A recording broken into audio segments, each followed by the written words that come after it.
Just to get to the point here, before video I told you guys to make sure to check these 3 screws. Good thing I did.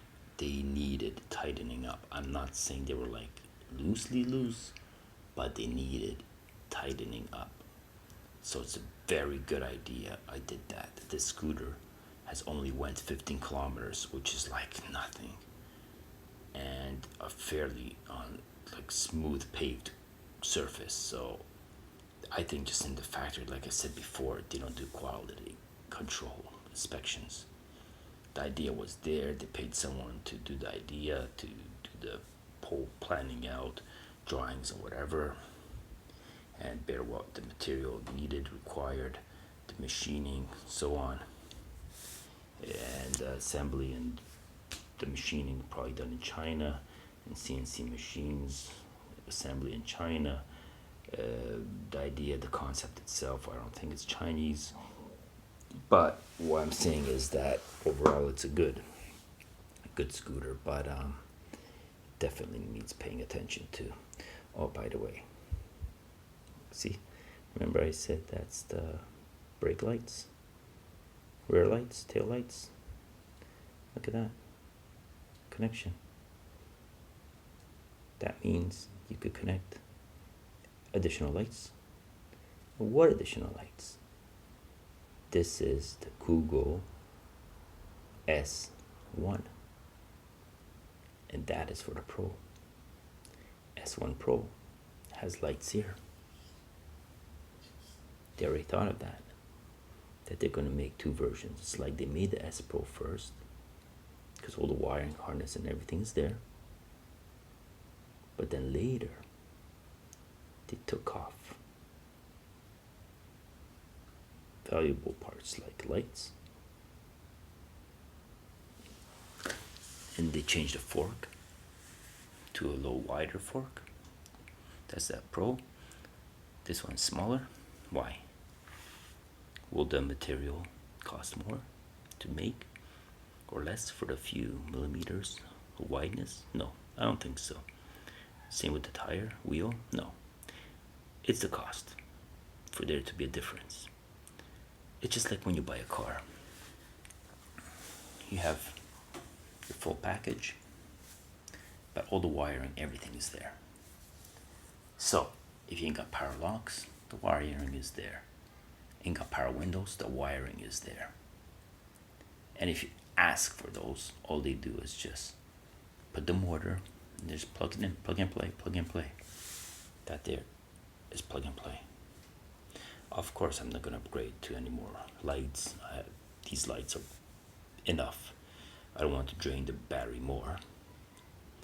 Okay, the Pro does have, I think, 1.5 amp hour bigger battery, which could use that for the lights and so on. And you got some turn signals in the front too, on the bars. But realistically, that's not required. That's stupid. Because if they're gonna come into you with a car, or pedestrian is going to not notice you, they're not gonna notice you. It's not because of your fancy lights.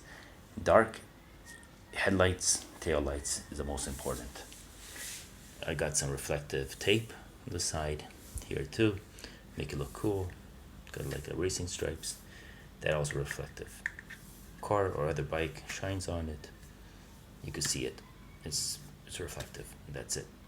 Same way like you would see a police or ambulance, fire car. Like there you go. And you got your front lights, back lights. What else you need? What's now important is seal this unit up. That's what we're gonna do. 100% silicone. Sealant is what you have to use. And also when you're doing that, like I told you about this cover that we sealed up, see how nicely I wiped it off? I put back the 4 little screws, and now it's drying. And here at the bottom, I'll show you there. You see? I put a bead of silicone right there, because that's where the 2 parts come together. I don't want to take this apart. You could if you really want to. Take it all apart, dismantle it, a lot of work. Didn't want to do that. So on the outside, nobody will see that. I put sealant. I'm using clear sealant. You could use black sealant. For me, clear sealant works just as fine because I'm making not a mess of it.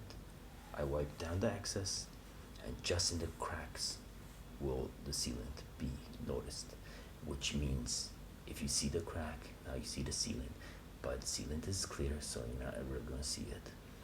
The main purpose for it is to waterproof the unit so you won't get any short circuits, and at the same time, since you're reassembling it, basically you're making sure the wires are not crimped and you give them enough slack to move. Once put back, not like that, tight like that, no, like that. Give it some movement. Just use your common sense. The whole thing's moving, it needs movement. If you stretch it, it will stretch, and then it will rip or tear or overheat because the wire itself got stretched, and you don't want that. And then once people start complaining about, I'm having problems with it charging, not keeping the charge, or battery fault, or display fault, this and that, and well, don't be surprised. Like I said, it's a 95% put together scooter. Don't expect the world of it. The warranty don't even cover stuff like that. And where are you going to ship it back for warranty? Back to the country it came from, like back to Poland or China, wherever they were dealing with this product. Like like your shipment is going to cost a lot more. They know that, and they're not going to sort you out money wise, because they'll just find excuse that you just didn't take care of it properly. But if you do all this, they don't expect you to do it. But if you do it, you just know you're saving yourself headache, which means saving yourself money. So you buy a product, take care of it, and then use it, but don't abuse it. See you later.